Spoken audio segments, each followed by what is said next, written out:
पूछो तो ये नहीं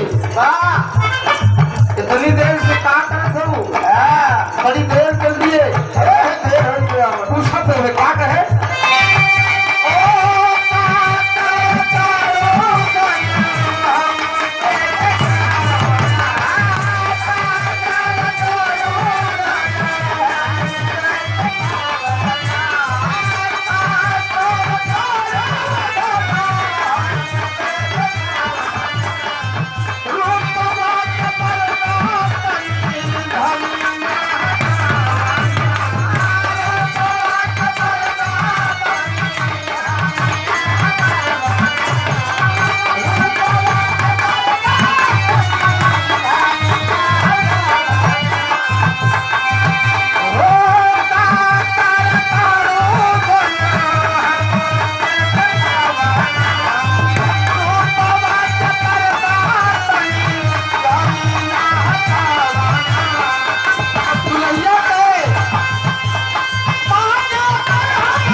चलो भैया देखें, आज गुरु की कृपा से पुत्र रत्न की प्राप्ति हुई, बड़ी खुशी की बात हो। गुरु की कृपा कितनी महान होती है। आप देखें, प्राचीन काल से, ये वैदिक काल से ये बात हमेशा चरितार्थ होती आई है। एक बढ़िया से बिरहा, गुरु की कृपा, गुरु की महिमा का वर्णन आप लोगों के बीच में पेश है। ध्यान देंगे आप सब। चलो मास्टर।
नाभ से पहले ब्रह्मा कायो तार।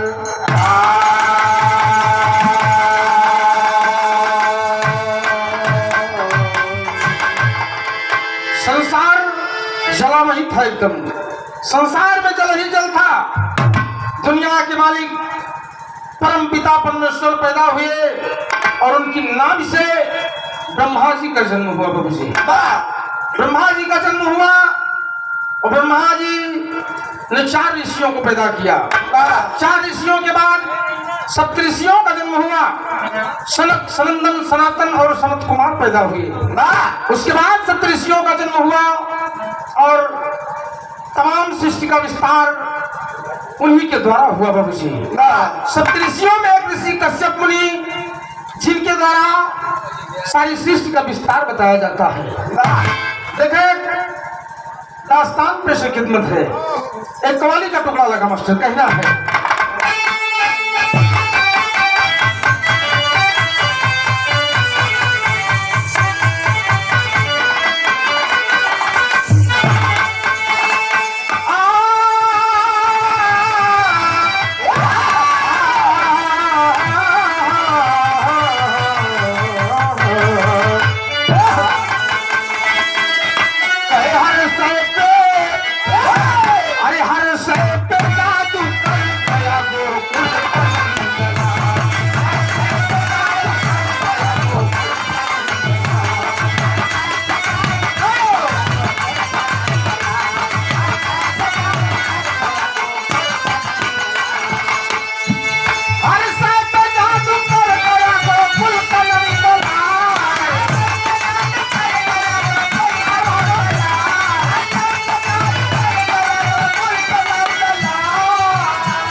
मुझे, लेकिन कहना है, आप देखेंगे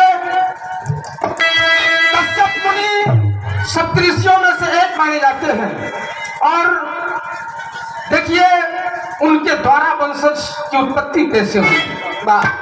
अरे कश्यप के कई शिक्षा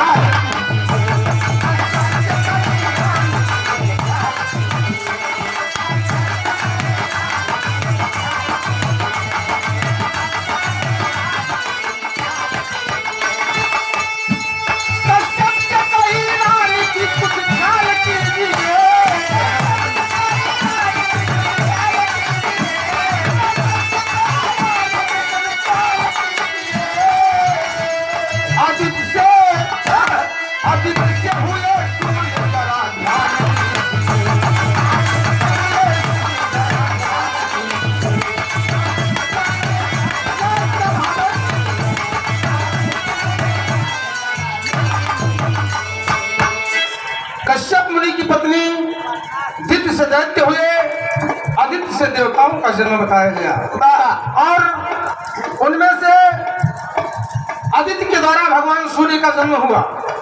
भगवान सूर्य की शादी विश्वकर्मा की पुत्री के साथ हो गया।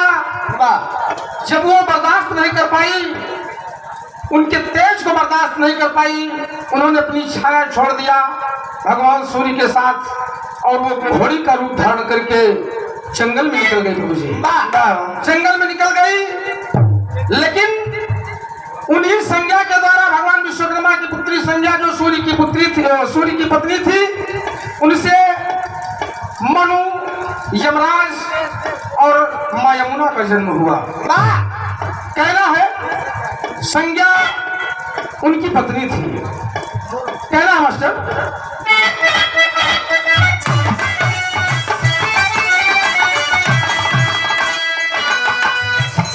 संज्ञा थी उनकी रानी,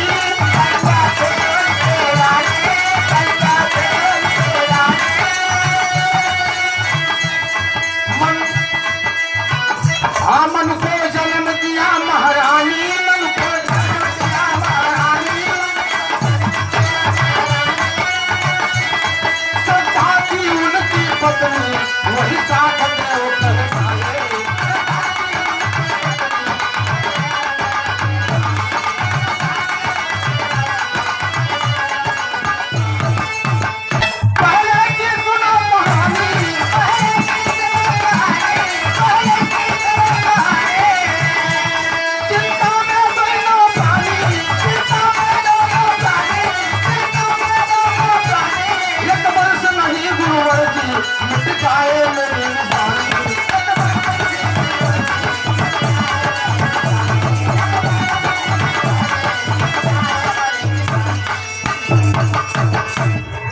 भगवान मनु और शत्रुपा संज्ञा के द्वारा पैदा हुए। बाबू जी, मनु का जन्म हुआ, मनु की शादी शत्रुपा से हुई और दोनों लोग एक दिन बैठे हैं, संतान विहीन दोनों लोग परेशान है। बाबू जी, संतान न होने के कारण एक दिन अपने गुरु के दरबार गए। गुरु वशिष्ठ से कहा कि गुरुदेव, मेरा वंशज, मेरे कुल का दीपक कौन होगा, मेरे कुल को चलाने वाला कौन होगा? मैं बहुत दुखी हूं नाथ। दुनिया का सबसे बड़ा दुख बाबूजी पुत्रहीन होना, संतानहीन होना, यही सबसे बड़ा दुख है दुनिया का। गए, गुरुजी ने कहा कि आप चिंता न करें, आपकी इच्छा की पूर्ति मैं करूंगा, मैं उसका यजन करूंगा, व्यवस्था करूंगा, ये मेरा काम है, मैं कुलगुरु कहलाता हूँ। उन्होंने क्या किया, जाकर एक यज्ञ की रचना किया और यज्ञ की रचना किया और कहा इस हवन कुंड में हवन के माध्यम से भगवान की पूजा की जाएगी, इससे आपको पुत्र रत्न की प्राप्ति होगी। लेकिन कहना मास्टर क्या उत्तर मिला?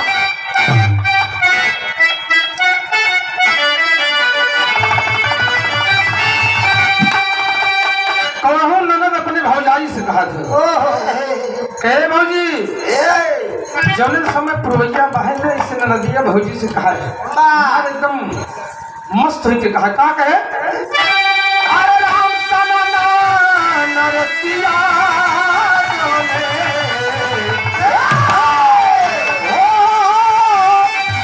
अरे सना नरसिया बोले पहले जब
तो ओरिजिनल है बाबू जी, लेकिन गुरु जी क्या करते हैं, आज गुरु वशिष्ठ जी चाह करके पुत्र के नाम से उन्होंने हवन कराना शुरू कर दिया और हवन करा रहे हैं। अरे यज्ञ गुरु शुरू पहले,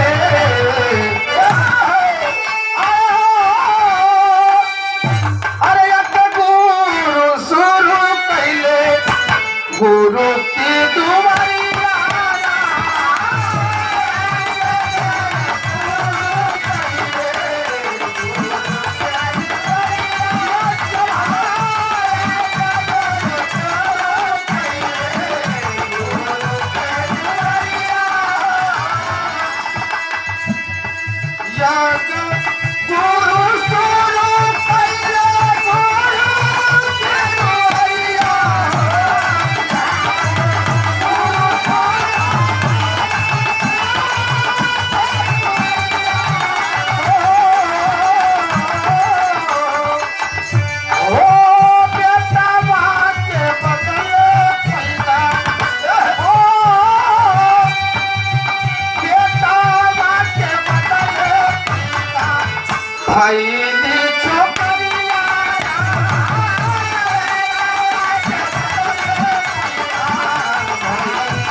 लेकिन बाबूजी अनंत हो गया, मामला उल्टा हो गया। गुरु भगवान ने पुत्र के नाम से हवन किया, लेकिन वो बेटवा के बजाय बिटिया हुई है। बिटिया हुई के माताजी सोचे कि बिटिया हो जाए, हमारे काम में हाथ बटाई, मेरे लिए सहायता बनेगी। बाप सोचे कि लड़का हुई तो हमारे कुल का नाम रोशन हुई, मेरे कुल का चिराग पैदा होगा। दोनों लोग बाबूजी आपस में खींचातानी कर लिए, लेकिन जब बिटिया पैदा हुई गए तो उस लड़की का नाम इला पड़ा, जिसका नाम इला बताया गया। और उसी इला के नाम से आज जो हमारे नजदीक शहर बसा इलाहाबाद बताया जाता है। कहीं कहीं लिखा है इलाही धर्म के अनुसार पर इस जगह का नाम इलाहाबाद कर दिया गया था। लेकिन मातारी तो बड़ी खुश है, बिटिया का पाई भी बहुत खुश है, लेकिन बाप जी के तनी के मन में कुछ खिन्नता आई है। क्या कहे,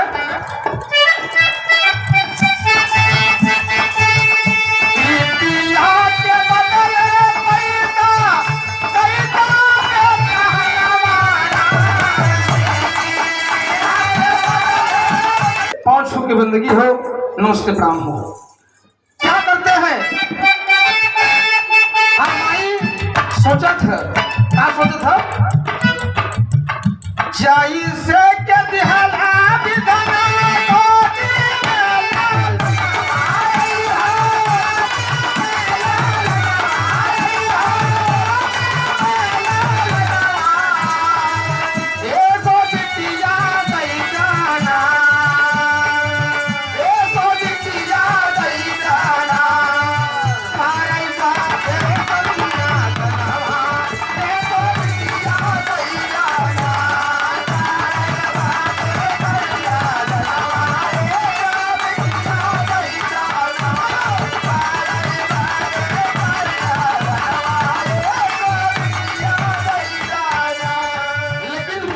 चाहत है बाबूजी, जाई से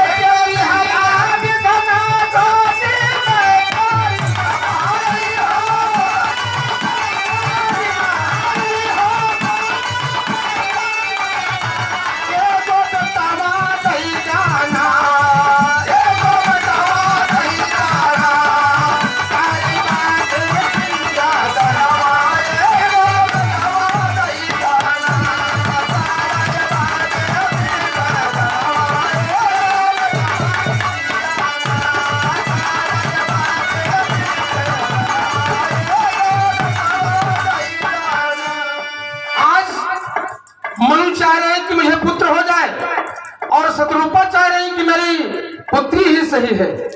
गुरुजी ने कहा कि मैंने यजन करवाया, हवन करवाया पुत्र के नाम से और पुत्री कैसे हो गया, मैं पुत्री को पुत्र के रूप में बदल सकता हूं, ये मेरी क्षमता है। मनो खुशी हुई, कहे प्रभु आप मेरे कुल का वंश, मेरे कुल का दीपक दीजिए, क्योंकि मैं चाहता हूं कि मेरा वंश आगे बढ़े। और बगैर पुरुष के नारी अकेले वंशज को आगे नहीं बढ़ा सकती। गए भगवान के सामने हाथ जोड़ के खड़े हो गए। गुरु वशिष्ठ जी मनु को लिए साथ में और लेकर के गए।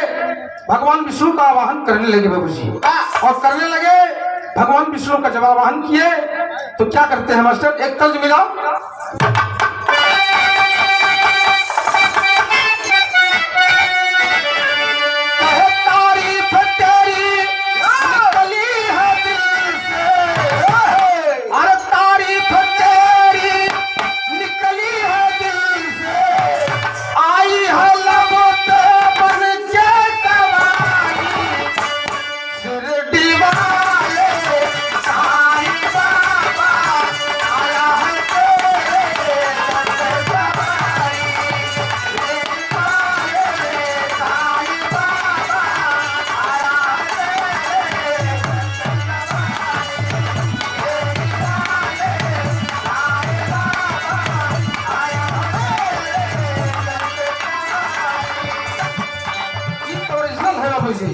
लेकिन आज भगवान वशिष्ठ जी, गुरु भगवान वशिष्ठ जी जाकर भगवान विष्णु की प्रार्थना कर रहे हैं। क्या करता मनोती हूँ सच्चे दिल से, करता मनोती हूँ सच्चे दिल से, बिनती हमारी जाए न खाई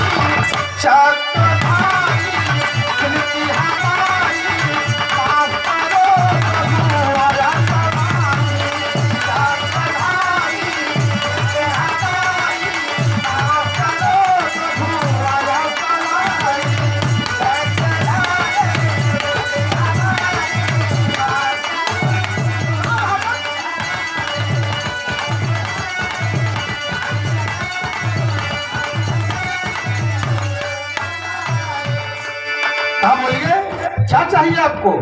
भगवान प्रकट हुए और गुरु जी ने कहा कि प्रभु मेरा प्रताप ये कैसे उल्टा हो गया, ये पुत्र के बजाय पुत्री कैसे हो गया। कहा महाराज बस मैं यही चाहता हूँ। कहा लल्ली से ये हो जाए लाला, लल्ली से ये हो जाए लाला, बिनती सुनो अब दीन दयाला, सतधारी बिनती हमारी माफ करो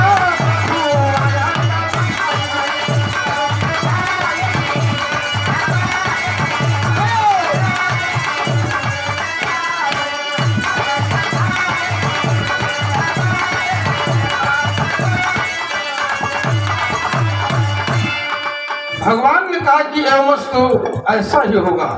उन्होंने कहा या मैंने आशीर्वाद दिया ये पुत्र होगा, पुत्री के बजाय पुत्र का जन्म होगा और यही पुत्री पुत्र के रूप में बदल जाएगी। और कालांतर में बाबूजी वो इला नाम की लड़की सुद्युम्न नाम के लड़के में बदल गई और वही भगवान की कृपा से जो लड़का बन गया, कहीं कहीं इला को इल भी बताया जाता है, वो राजा सुद्युम्न के नाम से प्रसिद्ध हो गए। बाबूजी तेरी भी कहना मास्टर।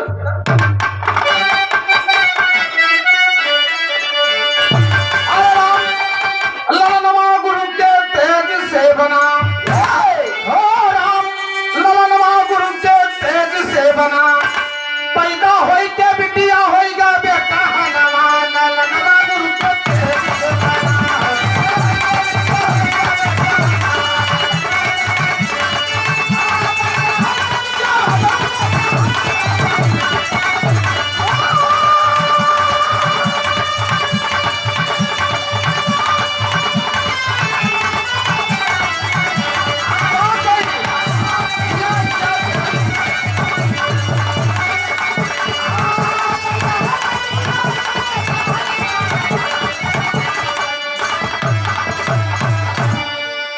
वो लड़का राजा सुद्युम्न के नाम से विख्यात हो गया।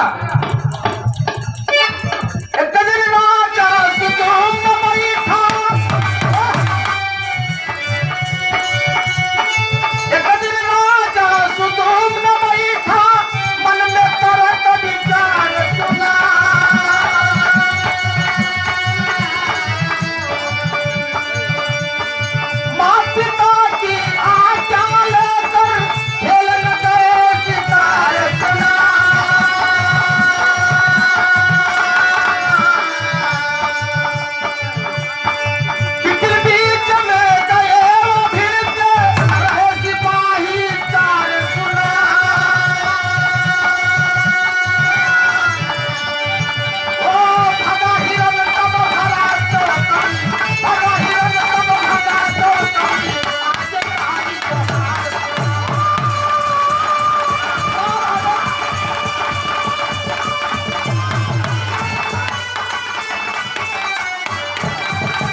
तमाम साथियों के साथ बैठे हैं।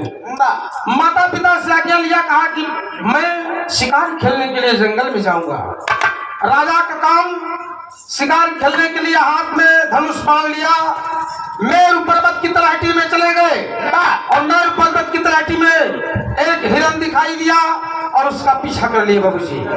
पीछा कर लिए, भागते भागते वो उसी तलहटी में गुम हो गया। राजा उसका पीछा करते करते रास्ता भटक गए बाबूजी और उस जगह पर पहुंच गए जो जगह शापित थी। एक बार भगवान भोलेनाथ माई गिरिजा के साथ बैठ के वही रति क्रीड़ा करते हैं जंगल में। कैलाश पर्वत पर, वहीं पर जहाँ पर कार्तिकेय भगवान का जन्म बताया जाता है, क्रीड़ा कर रहे थे। तब तक सप्तऋषि भगवान का दर्शन करे आएगी और जब सप्तऋषि भगवान का दर्शन करे आएगी तो मामिला निबंध हो गया। माई एकदम अर्धनग्न अवस्था में देख रही है, माँ शर्मा गई, गिरिजा माई शर्मिंदा हो गई, कहीं भोलेनाथ तो कहीं बड़े कहीं चिंबू रहा है तो ना, आप मना नहीं कर सकते थे इनको। भगवान भोलेनाथों को मत्था चक्रान कहे, काम करा, मैं श्राप दे रहा हूँ इस जमीन को। कहे यहाँ अगर मेहरारू आई तो मन सेधु हो जाए, मन सेधु आई तो मेहरारू हो जाए, जगह वही स्थापित होगी। अब जब जगह स्थापित होगी, राजा सुदुम ने चाह थी अपन पीछे सेना ले और घोड़ा ले एकदम सरसर सरसर दबियाई चला के एकदम मामला बंद हो गया। जैसे अंदर घुसे राजा मेहरारू हो गए और राजा मेहरारू हो गए, चार ठिजोर सखी उनके दोस्त रहे, सब सखी सहेली में बदल गए। ये सब बेकार हो गया मामला। कह रहे बाप रे कैसे हो गया, कहा कह दी बाबूजी। एक तर्ज मिला, बिलासपुरी गीत कहा जाता है, बहुत बढ़िया ढंग से नौटंकी में गावा जाता। फिलहाल हम नौटंकी वाले न हुई, लेकिन कुछ कोशिश करे। देखा चलो से कैसे भैया, काहे बारादरी में जरूर डेरा डालब, चलत की बेरा हो। काहे बारादरी में जरूर डेरा डालब, चलत की बेरा हो। सास मोहे मारे ननद गई आवे ननद गई हो।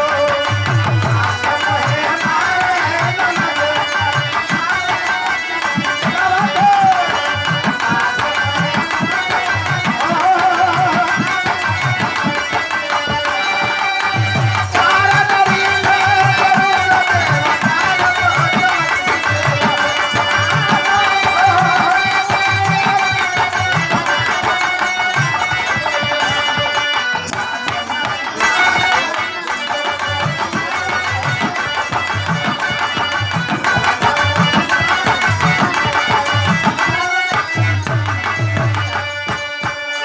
ओरिजिनल है बुझे। लेकिन राजा परेशान हो गए कि सब कैसे हो जमा मिला खाल हो सब। कहे राजा घबराए, अरे राजा घबराए, मन में बाढ़ी भितरिया बदली गई ले हो, बदली गई ले हो। युवरा जो बनवाई कैसे न जानवा, बदली गई ले हो।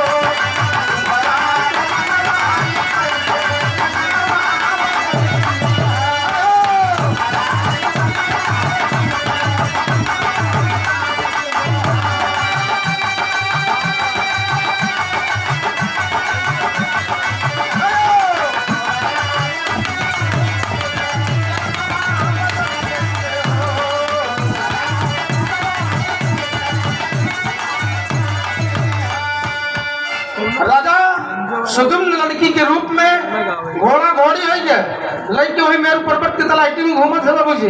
अब घूमते घूमते इधर उधर देख रहे कि मैं कहाँ जाऊँ, मेरा सब रूप रेखा बदल गया। पीछे देखे कहीं का हम दोस्त कहीं की सहेली कहीं बात समझी भी नहीं आवत है, सभी को देख रहे हैं। तब तक भगवान बुद्ध वहीं पर बैठ के तपस्या कर रहे थे। उसी समय बुद्ध महाराज की नजर पड़ी, कह ससुर जिंदगी बीत गई तपस्या करत करत, कबो मामला न भा। आज ये सुंदर युवती कैसे जंगल में दिखा दिया। ऋषि महात्माओं का ईमान खो गया। वक्त आने पर लिखा गया युग युगांतर से धर्मों का होता पतन, हिंदू मुस्लिम ईसाई सनातन धर्म चाहे जो भी रहा है, हर जगह ईमान सबका टिका है बाबू जी। महात्मा बुद्ध जी, भगवान बुद्ध जी ने देखा और देखा तो कहे हो गए, दोनों जने तालमेल बन गए, वो दुल्हन बना ले अपन और ले जाकर अपने आश्रम पर रख लिया बाबूजी, और पति पत्नी की तरह जीवन व्यतीत करने लगे दोनों लोग। और जब व्यतीत करने लगे तो क्या कहना मास्टर, एक तर्ज मिला,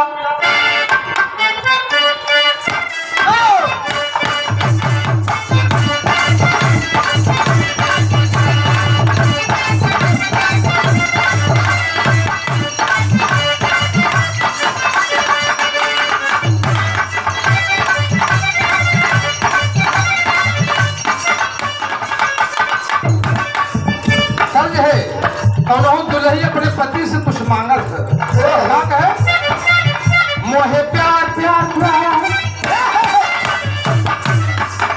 मोहे प्यार कर भरतार भरतार, सिलवाए कर चली जाए,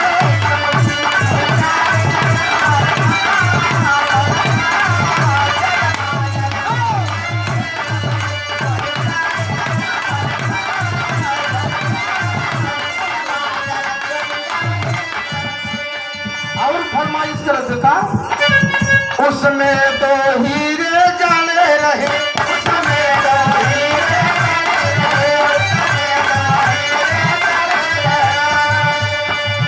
दोनों बना पे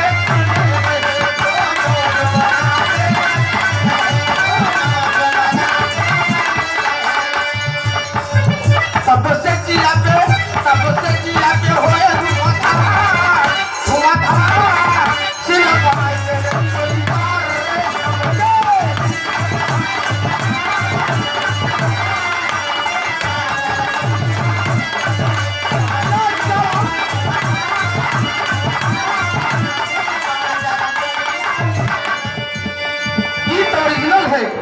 लेकिन महात्मा बुद्ध जी, महाराज बुद्ध जी ने जब देखा तो क्या करते हैं, लखी सूरत गए बगला बगला बन जाते दुल्हनिया,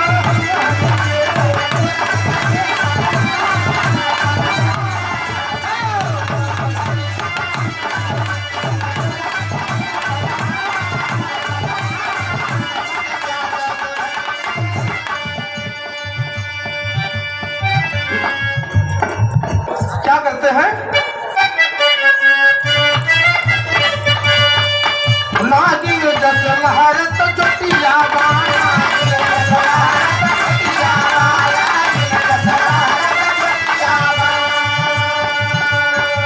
रतनारे तोहरा चोटिया गाना,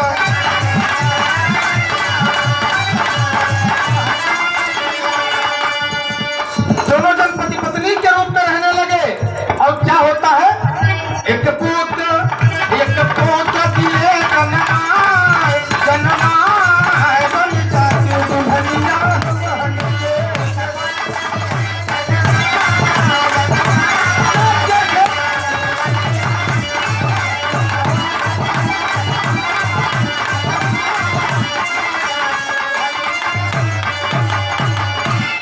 एक बेटे का जन्म हो गया। राजा सुदम्नु जो स्त्री के रूप में थे, उनसे एक बेटे का जन्म हुआ। बुद्ध और सुदम्न के द्वारा पुत्र का जन्म हुआ, जिसका नाम बताया गया, कहे लड़कुआ बहुत ससुर जब पैदा भर तो पुरपुर एकदम रोहत रहे, और जब रोहत रहा तो के नाम एक बार पुरुरुआ दे दिए, कहने का नाम पुरुरुआ हुई, वही बच्चा पुरुरुआ के नाम से जाना जाता है बाबूजी। लेकिन कालांतर में जब काफी दिन बीत गया, एक दिन सुदम्न सोचे कि यार पुरानी याददाश्त जब उनको आई तो भगवान भोलेनाथ को याद करने लगे। कहा प्रभु आप ही इस समस्या से, इस सांप से निजात दे सकते हैं, मैं कब तक योनि में रहूंगा, कब तक स्त्री के रूप में मैं जीवन बिताऊंगा। क्या करते हैं, भगवान भोलेनाथ की उन्होंने प्रार्थना किया और भगवान भोलेनाथ प्रकट हो गए, भविष्य प्रकट हो गए। और क्या करते हैं मास्टर, गीत की तमाखिरी आल्हा में कहना है,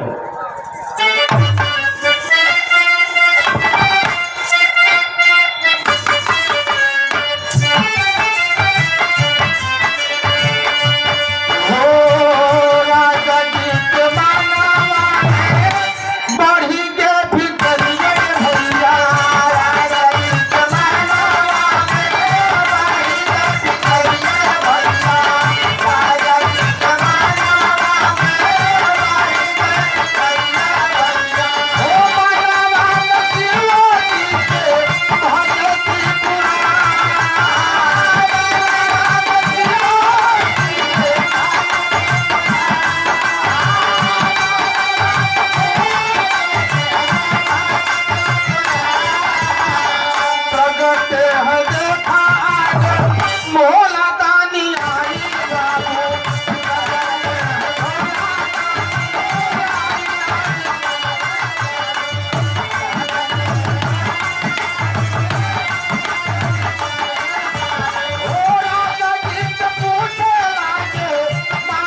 मैं बोली आपने क्यों मुझे याद किया? कहे महाराज बताओ ये कब तक ऐसे चली? कहे कि चलो मैं तुम्हें वरदान देता हूं कि तुम स्त्री के रूप से पुरुष के यौन में बदलोगे, लेकिन पुरुष के रूप में तुम 6 महीना स्त्री के रूप में रहोगे और 6 महीना पुरुष के रूप में रहोगे। इसीलिए बताया जाता है कि उनकी प्रजा उनको अभिवादन नहीं करती थी, उनका स्वागत नहीं करती थी, क्योंकि वो 6 महीने पुरुष और 6 महीने नारी के रूप में रहते थे बाबू जी। और वहीं से पुरुर्वा के बाद आयु का जन्म हुआ और आयु से नहुस का जन्म हुआ और नहुस से राजा ययाति का जन्म हुआ और राजा ययाति की 2 पत्नियां थी, देवयानी और शर्मिष्ठा। देवयानी महाराज शुक्राचार्य की पुत्री और शर्मिष्ठा दैत्यराज विश्वप्रभा की पुत्री थी बाबू जी। दैत्यराज विश्वप्रभा की पुत्री शर्मिष्ठा के 3 बेटे हुए, अनुद्र हुए और पुरु हुए, और देवयानी से यदु और तुर्वस हुए। यदु तुर्वस, यदु के द्वारा ही यादव वंश का जो आज यादव का वंश चला, उन्हीं के द्वारा यदु से ही यादव वंश आज समाज में, आज पृथ्वी पर विराजमान है बाबू जी। गीत के एकदम आखिरी हो। और बताया गया कि 3 बच्चों का जन्म और हुआ था, गय, उत्कल और विमल। गय ने गया को बसाया और उत्कल ने उड़ीसा को बसाया और विमल दक्षिणापथ का राजा बताया गया। गीत के एकदम आखिरी हो मास्टर। यदुवंश हमारे धरा पर स्थापित हो गया, यदुवंश का जन्म हमारे पृथ्वी पर हो गया राजा ययाति के द्वारा। कहना है मास्टर क्या?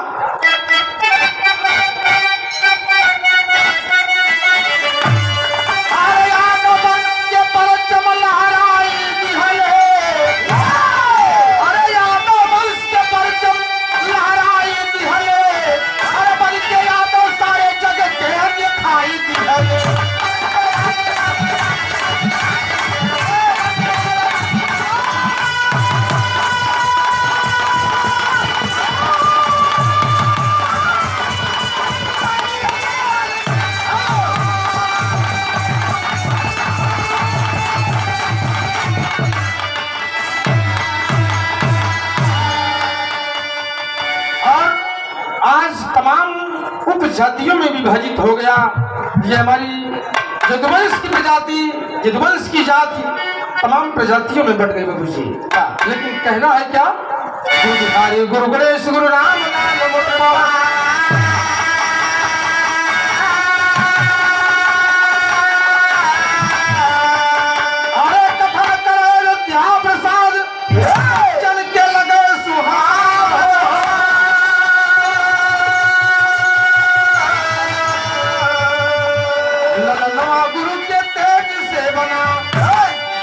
नाम गुरु के तेज से बना